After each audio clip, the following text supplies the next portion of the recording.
আমাদের পুলিশ তো এখন পর্যন্ত ডিউটি করছে না। এটা একটা বিরাট বাধা হয়েছে যে বিচারের ক্ষেত্রে, আইন প্রয়োগের ক্ষেত্রে আমরা এই জায়গায় যতখানি যাওয়ার কথা ততখানি তো তার কাছাকাছিও যেতে পারছি না, বাধা তৈরি করছে।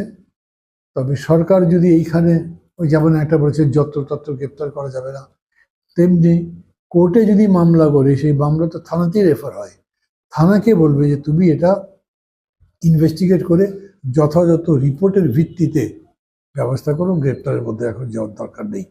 সমস্যা হয়েছে কি, গ্রাম এলাকাতে বিশেষ করে থানাতে গেলে পরে পুলিশ তদন্তে যেতে চায় না, সে ভয় পায় যদি গেলে আবার পিটায় পুলিশকে, হয়তো এক গ্রুপ পক্ষে আছে তো আরেক গ্রুপ বিপক্ষে আছে, বেশ জটিল সমস্যা।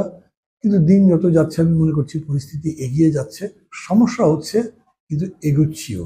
আমরা যথাযথ প্রয়োজনীয় গতিতে এগোতে পারছি কিনা সেই প্রশ্রয় তো করতে পারবে কেউ কেউ, কিন্তু এগুচ্ছি এটা বলতে পারবো আমি। আগামীকালকে এই সরকারের 1 মাস হবে, মানে যদি শপথ গ্রহণের দিন ধারণ করি, তাহলে এই 1 মাসে আপনি মনে করেন যে সরকার কতটুকু মানে যে পদক্ষেপগুলো নিয়েছে আপনার সঠিক কিনা?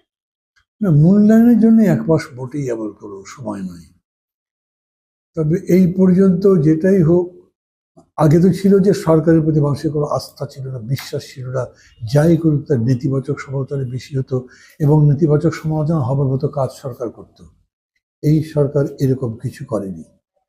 মানুষ এই সরকারকে কোনো ব্যাপারে দোষী মনে করছে না, তাকে কাঠগড়ায় তুলছে না।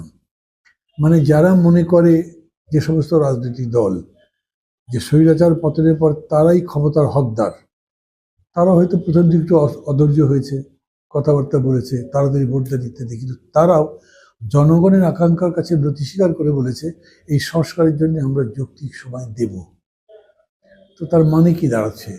মানে দাঁড়াচ্ছে যে এই সরকার অত বড় অভিযোগের মধ্যে এখনো পড়েনি। আমি কিন্তু এই কথা বলছি না যে সরকার কোনো ভুলই করে নাই বা সরকার আরো ভালো করতে পারতো কিন্তু করেনি, হতে পারে এরকম, কিন্তু তারপরেও সরকারের আন্তরিকতা সদিচ্ছা নিয়ে কোনো প্রশ্ন তৈরি হয়নি। বাধা তুমি দাঁড়িয়েছেই, কারণ হলো কি, মানে আবার বলছি অন্তর্বর্তী সরকার, এবং সেটা রাজনৈতিক সরকার নয়। রাজনীতি হচ্ছে সমাজের কর্ণধার, পরিচালিকা শক্তি। যখন রাজনৈতিক শক্তি নাই ক্ষমতায়, তার মানে রাজনীতির উপর তার কোনো নিয়ন্ত্রণ নাই, অথচ রাজনীতি তো চলছে। স্বৈরাচার যখন থেকে কথা বলতে জানে তখনও রাজনীতি চলে। এখন একটা দল চলে গেছে, আর একটা দল জায়গাটা নেবার চেষ্টা করবে, কর্তৃত্ব নেওয়ার চেষ্টা করবে, তার কাছাকাছি করে যদি প্রতিদ্বন্দ্বিতাকে তার বিরুদ্ধে নিগ্রহ করবে। এই জন্যেই আমি দেখেছি যে স্বরাষ্ট্র মন্ত্রণালয়ের পক্ষ থেকে বলা হয়েছে এরকম বেধড়ক বাংলা হলে যত্রতত্র গ্রেপ্তার না করতে। এটা একটা পলিসি হতে পারে, মামলা তো হতেই পারে।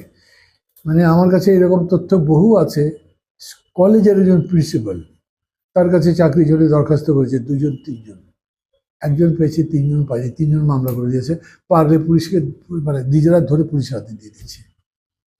তো পুলিশ কি করবে তখন?